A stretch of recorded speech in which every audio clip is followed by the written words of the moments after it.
Cawapres Muhaimin Iskandar, Gibran Rakabuming Raka, dan Mahfud MD akan beradu gagasan di panggung debat Pilpres pekan depan. Siapa yang akan menguasai panggung debat dan bagaimana strategi mereka akan kami bahas bersama juru bicara Timnas Amin Daniel Johan, juru bicara TKN Prabowo Gibran Viva Yoga Mauladi, dan juru bicara TPN Ganjar Mahfud Diska Putra. Selamat malam Bapak-bapak, terima kasih sudah bergabung di Sapa Indonesia Malam.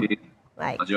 Pak Johan, ini gimana persiapan Caimin menghadapi debat nanti? Sempat dibilang bahwa rivalnya adalah Mahfud MD, nggak memandang Gibran Rakabuming Raka sebagai rival untuk bisa nanti dipertimbangkan di debat atau diantisipasi di debat nanti. Enggak juga, artinya keduanya Pak Mahfud termasuk Pak Mas Gibran. Ya tapi kan kalau Pak Mahfud pengalamannya sudah dalam ya. Nah, Caimin siap kok, bahkan dari awal-awal tidak pernah mempermasalahkan debat. Caimin akan selalu siap untuk debat karena kan memang persoalan sehari-hari yang dijalani sudah puluhan tahun ya. Melakukan diskusi, melakukan debat, memperdalam memperdalam wawasan. Jadi kita akan selalu siap, tidak ada persiapan khusus. Nggak ada persiapan khusus, tapi Gibran juga diantisipasi nanti pada saat debat. Ya kalau versinya tadi Pak Sekjen Gerindra kan akan ada kejutan. Nah nanti kita akan lihat kejutannya seperti apa. Dan kita hadapi kejutan itu dengan kejutan yang lebih mengejutkan. Betul Pak Viva, akan ada kejutan dijanjikan oleh Gibran di debat nanti?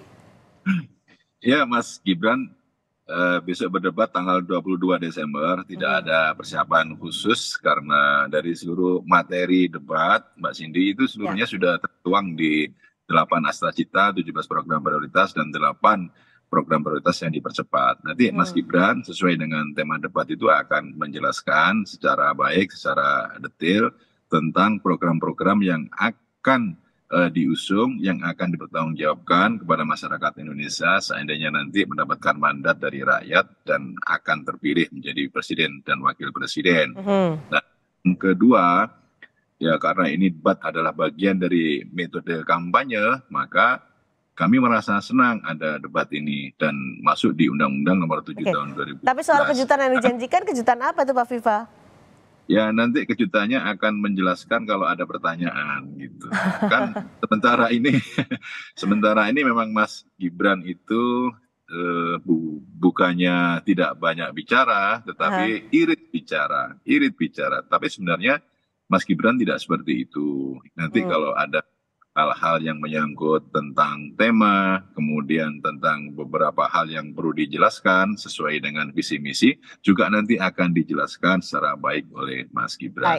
Itu yang kemudian dianggap oleh Pak Sekjen Gerindra itu ada kejutan-kejutan. Jadi kejutannya itu akan menjelaskan secara detail tentang program dari visi misi Presiden dan Wakil Presiden. Baik, Pak Diska, kemarin kan kita juga dengar pernyataan dari Pak Mahfud. Kalau Pak Mahfud bilang nggak ada persiapan khusus karena sudah terbiasa debat sebagai dosen 30 tahun. Betul tidak ada persiapan, strategi khusus? Pak Diska? Sepertinya terkendala komunikasi kami dengan juru bicara dari tim pemenangan nasional Ganjar dan Mahfud. Mas Diska sudah mendengar suara saya? Pak Diska? Malam, Mbak. Bisa mendengar suara saya? Ya, malam Mbak Cindy. Nah, baik. Mbak Rizka, kan kemarin kita mendengar pernyataan Pak Mahfud kalau bilang nggak ada persiapan khusus, toh saya sudah terbiasa dengan debat 30 tahun sebagai dosen, sudah cukup pengalaman untuk debat. Betul tidak ada persiapan untuk menghadapi debat Cawapres nanti? Atau ada strategi khusus? Ya, itu betul. Karena kan kita ketahui Pak Mahfud ini sangat berpengalaman ya dalam beberapa hal. Beliau juga mantan dosen, dan beliau juga punya pengalaman di 3 lembaga, ya kan? Dan pasti juga beliau menguasai tema-tema ini karena visi dan misi kita sesuai dengan apa yang akan kita praktekkan ke depan di 5 tahun ke depan apabila kita menang. Oke, jadi persiapan khususnya menghadapi Muhaimin Iskandar, menghadapi Gibran Rakabuming Raka nggak ada ya? Mariska?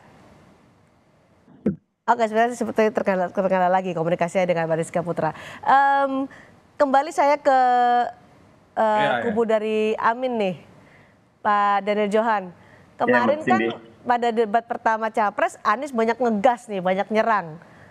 dengan pernyataan-pernyataan, statement-statement, pertanyaan yang juga kalau kita lihat tuh ngegas banget. Apakah nanti Muhaimin juga akan nyerang, akan ngegas juga di debat pekan depan? Ya selama ini yang kita paham sih kemungkinan iya, tetapi kan pendekatannya berbeda. Kalau Caimin pendekatannya itu kan sangat Gus Dur lah, sangat humoris, tetapi sangat substansi ke persoalan. Jadi nanti semua akan menikmati lah dengan tampilan selepetan-selepetannya Caimin nanti. Jadi Mas Gibran, Pak Mahfud siap diselepet aja nanti. Sudah menyiapkan selepetan-selepetan akan sepedas Anies kemarin?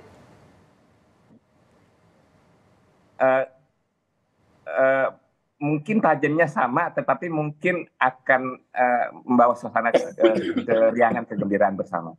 Kemasannya berbeda begitu ya? Ya. Nah, Pak Viva nanti kan melawan seniornya nih, ada Muhaimin Iskandar, ada Mahfud MD. Gibran berani untuk menyerang juga, ngegas dengan pertanyaan-pertanyaan yang pedas begitu? TKN Prabowo Gibran tidak akan ngegas-ngegas, tidak akan mempermalukan lawan yang lain, tidak akan menjatuhkan harkat dan martabat di dalam debat ini. Debat ini kan bagian dari metode kampanye. Masyarakat silahkan menilai visi, misi, program dari seluruh pasangan calon, dan kemudian mereka bebas untuk menentukan pilihan terbaik yang memimpin bangsa ini siapa. Gitu. Nah, oleh itu sudah ada kebijakan dari Pak Prabowo dan Mas Gibran, kita tidak usah ngegas-ngegas, kita menghadirkan suasana debat yang menggembirakan. Nanti tambah gembira ada Caimin gitu loh, jadi tidak usah tegang-tegang. Gitu. Tapi tetap jangan meninggalkan substansi dari debat. Substansi dari debat itu adalah menawarkan ide, gagasan, pemikiran, dan program masing-masing kandidat, kemudian dielaborasi lebih dalam lagi, dan itu menjadi preferensi dari pemilih yang merupakan bagian dari proses pendidikan politik rakyat untuk ikut berpartisipasi dalam politik agar masuk tanggal 14 Februari di TPS masing-masing. Saya penasaran ini Pak Viva, karena kalau kita melihat wawancara Pak Gibran di media selalu jawabnya pendek-pendek. Ya kita lihat saja nanti, ya itu biarkan saja. Selalu pendek-pendek, itu hanya 1-2 kalimat saja. Nanti di debat apakah akan lebih panjang untuk menjelaskan visi misinya? Karena kan waktunya diberikan juga panjang. Ini ada strategi khusus atau mungkin ada wejangan dari Presiden Jokowi untuk Gibran? Tidak ada strategi khusus Mbak Cindy. Memang Mas Gibran itu begitu, orang baik ya. Orang baik, tidak banyak bicara yang tidak perlu. Gitu. Dan nanti kalau ada penjelasan soal program-program yang lebih detail akan dijelaskan secara elaboratif oleh Mas Gibran agar masyarakat mengetahui, memahami tentang persoalan visi-visi bangsa ke depan dan siapa yang akan patut bagus menjadi pemimpin nasional ke depan. Baik, Pak Rizka, kalau kita berkaca pada debat perdana Capres kemarin, pembicaraan di masyarakat di sosial media dominasinya lebih ke Anies dan Prabowo karena keduanya terlibat debat yang cukup hangat lah, debat yang panas. Nanti Pak Mahfud akankah mengambil alih panggung debat, menguasai panggung debat pada saat berdebat dengan Muhaimin dan Gibran? Ya semoga aja, kayak feeling saya sih pasti Pak Mahfud akan bisa mengambil panggung ya, karena beliau kan dengan lugas dan beliau juga apa adanya ya. Pertama, kedua, dan beliau juga, kita juga di TPN juga bersama Pak Mahfud juga fokus kepada visi dan misi kita, bagaimana kita melanjutkan langkah-langkah ke depannya. Akan pakai strategi menyerang lawan juga nggak? Pak Rizka? Pak Rizka? Kita di TPN bersama Pak Ganjar, Pak Mahfud tidak terpikir untuk dalam arti untuk menyerang dua kubu, tapi kita berfokus saja apa yang akan disampaikan gagasan kita ke depan.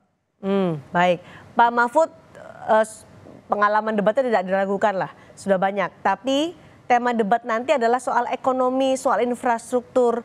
Apa saja materi yang disiapkan untuk Pak Mahfud nanti? Karena ini juga berhadapan dengan ada Gibran Raka Buming Raka yang siap dengan materi ekonomi digital, yang dekat dengan startup begitu ya. Apa yang akan disiapkan oleh Pak Mahfud?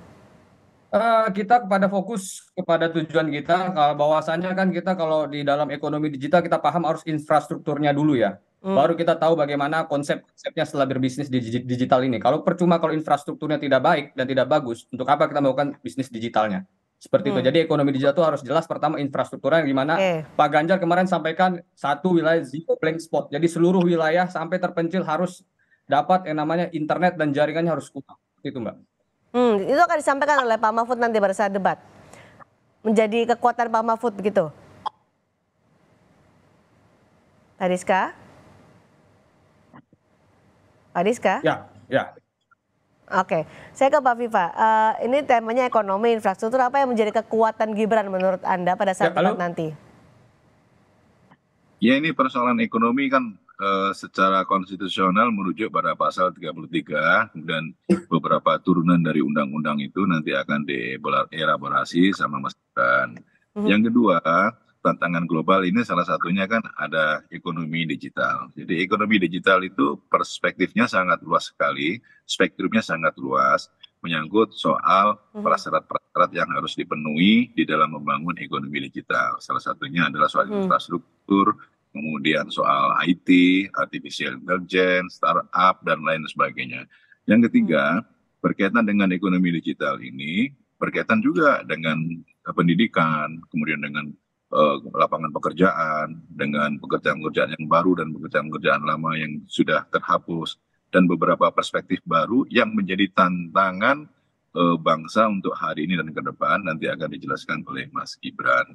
Intinya bahwa proses perdebatan ini akan lebih mengasihkan apabila seluruh pasangan calon itu tetap menjaga kesantunan, tidak saling melemahkan, tapi tetap ada suasana kritisisme di situ sebagai pertanggungjawaban intelektual dan menjadi bagian yang penting dalam membangun kesadaran politik rakyat. Baik, kalau dari Caimin atau Gusmin gimana nih Pak Darjon? Apa yang menjadi senjata Muhaimin Iskandar di tema debat pekan depan ini? Ya tentu karena semua bahan sudah kita siapkan sejak awal ya, ada debat atau tidak, karena kan memang Amin itu sudah memiliki visi dan program yang jelas. Tentu Caimin akan berlandasan kepada 8 jalan perubahan. Ada 2 hal yang utama, yaitu bagaimana di bidang pangan Indonesia, masa depan Indonesia sangat tergantung dari bagaimana Indonesia mengelola potensi pertanian dan perikanan kemaritiman, dan semuanya itu didedikasikan untuk, tentu nomor 1 adalah menurunkan kemiskinan, memperluas kesempatan kerja untuk menjawab banyaknya kesulitan masyarakat, memastikan masyarakat tidak terjadi pengangguran, dan mewujudkan kedaulatan dan kemandirian di bidang pangan, di bidang energi, termasuk di bidang air. Lalu bagaimana alat moneter dan fiskal itu berperan untuk mewujudkan semua ini. Oke, itu menjadi kekuatan dari Caimin nanti menghadapi debat ya. Kembali soal karakter, tadi saya penasaran dengan Mas Gibran besok seperti apa ya, karena kalau ditanya publik, ditanya media, jawabnya pasti pendek-pendek. Tapi kalau Gus Imin, ini pasti ceplas-ceplos, suka bercanda kalau jawab pertanyaan. Pak Mahfud juga begitu, sama ceplas-ceplos, kemudian suka sangat jujur nih Pak Mahfud biasanya kalau menjawab pertanyaan dari media. Nanti kalau dari Gus Imin, karakter ceplas-ceplos, suka bercanda saat menjawab pertanyaan jadi nilai lebih, atau nanti justru nilai minus karena ada waktu terbatas yang digunakan untuk menjawab pertanyaan-pertanyaan dari moderator? Mas Daniel. Ya tentu selama ini sih ceplas-ceplosnya Caimin, humorisnya Caimin kan bagian dari kebersamaan ya. Artinya itu menjadi kekuatan karakter dari Caimin. Ya mudah-mudahan itu menjadi poin plus yang bisa dinilai masyarakat, dan masyarakat semakin jatuh hati untuk kepada pasangan Amin. Jadi akan membuat lebih santai begitu ya? Baik, nah Kak Adiska, kalau Pak Mahfud itu ceplas-ceplos itulah, tapi bagaimana memanfaatkan karakter ini, atau justru nanti bisa bikin ketar-ketir nih kan, jangan-jangan malah jadi blunder nih.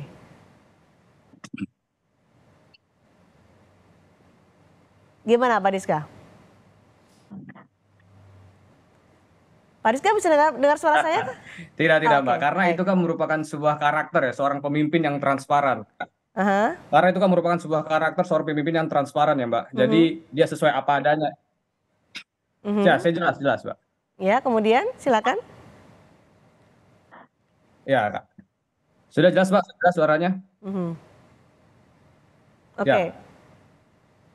Jadi karena dia kan tidak ada pernah dibuat-buat. Jadi apa adanya. Justru ini adalah sebuah bonus buat masyarakat tahu seorang pemimpinnya ini apa adanya, sudah bagus seperti itu. Baik, kalau dari Mas Gibran gimana Pak Viva menghadapi senior-seniornya? Apakah nanti ditahan juga, jangan emosi, atau ada wejangan khusus dari Pak Jokowi ketika menghadapi Muhaimin Iskandar dan Mahfud MD? Tidak ada wejangan khusus, persiapan sudah baik, sudah rapi, sudah matang, dan Mas Gibran siap untuk berdebat dengan kandidat yang lain di debat yang kedua tanggal 22 Desember nanti, dan seluruh persiapan teknis sudah cukup bagus. Nanti kita akan melihat sebuah perdebatan yang indah, perdebatan yang substantif, perdebatan berdasarkan pada nilai akademis, nilai ilmiah, dan itu bisa membawa budaya politik kita lebih bagus lagi untuk membangun Indonesia ke depan. Baik, semuanya mengklaim sudah siap menghadapi debat pekan depan dengan tema ekonomi. Kita tunggu nanti bagaimana keseruan debat, yang penting adalah substantif supaya masyarakat bisa menilai kualitas dan mengeksplorasi kemampuan calon pemimpinnya ke depan. Terima kasih Pak Daniel Johan, terima kasih Pak Viva Yoga Maulana, dan terima kasih Pak Diska Putra sudah bergabung di Sapa Indonesia Malam.